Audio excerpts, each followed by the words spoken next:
Hello' everyone, স্বাগতম জনাইছোঁ মোৰ অন্য এটা মিনি ব্লগলৈ। আশা কৰোঁ আপোনালোকে মিনি ব্লগটো চাই ভাল পাব আৰু যদিহে চাই ভাল পায় নিশ্চয় লাইক কৰিব, কমেণ্ট কৰিব আৰু মোৰ চেনেলটো ছাবস্ক্ৰাইব কৰি দিব। আজি আহিছিলোঁ লগৰ এজনী ভাগিনীয়েকৰ ৰিজাল্টৰ খবৰ ল'বৰ কাৰণে। আমি ল'ৰা ছোৱালীবিলাক স্কুলত সোমোৱাৰ পাছতে তাই লগ ধৰিলে আৰু সিহঁতৰ ঘৰলৈকে আহিলোঁ। আৰু এগৰাকীয়ে হৈছে তাইৰ বায়েক। তেওঁৰ ছোৱালীয়ে মেট্ৰিক দিছিলে আৰু ভালকৈ পাছ কৰিছে। খুব মৰমীয়াল বাজনী। আৰু অহাৰ পাছতে বায়ে আমাক ধুনীয়াকৈ চাহ তাহ খাবলৈ দিলে। চাহ তাহ খালোঁ। খোৱাৰ পাছতে বোলে আকৌ মাংস পোলাও বনাই ৰাখিছিলে আমাৰ কাৰণে, সেয়াও আমাক খাবলৈ দিছিলে। আৰু এইফালে চাওকচোন ইমান ধুনীয়াকৈ তেওঁ মানে বনাই ৰাখিছে। ৰাতিপুৱা ইমানখিনি বস্তু যে আয়োজন কৰি ৰাখিছে। আৰু এইজনীয়ে হৈছে ভণ্টিজনী। তাইয়ে মেট্ৰিকত ভালকৈ পাছ কৰিছে হলিনেম স্কুলৰ পৰা।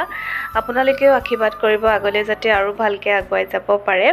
আমি স্কুলত যিহেতুকে ল'ৰা ছোৱালী থ'বলৈ আহোঁ, আমি এই গোটেইখিনি কিন্তু স্কুলত থ'বলৈ অহা ল'ৰা ছোৱালী মাক হয় দেই। আৰু আমি এনেকৈ গোটেইখিনিয়ে 3 ঘণ্টা সময় পাৰ কৰোঁ আৰু ল'ৰা ছোৱালী যেতিয়া স্কুলত থাকে।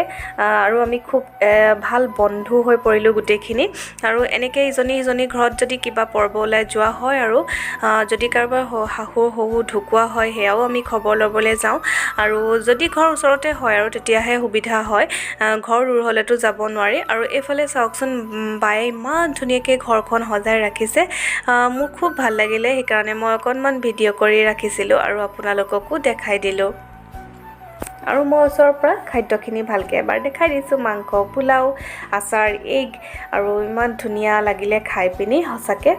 আৰু এতিয়া খাই বৈ হৈ গ'ল। খাই বৈ হৈ যোৱাৰ পিছত আৰু ফটোৰ এটা পৰ্ব থাকেই নহয়নে বাৰু। আৰু সেয়েহে আমি গোটেইখিনি বেলকনিলৈ আহিলোঁ তেওঁলোকৰ ঘৰৰ ফটো মাৰিবৰ কাৰণে।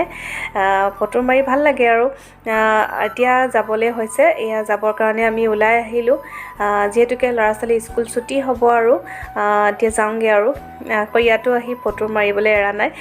আৰু আজি মিনি ব্লগটো ইমানেই আছিলে। আকৌ লগ পাম অন্য এটা মিনি ব্লগৰ সৈতে। Bye bye.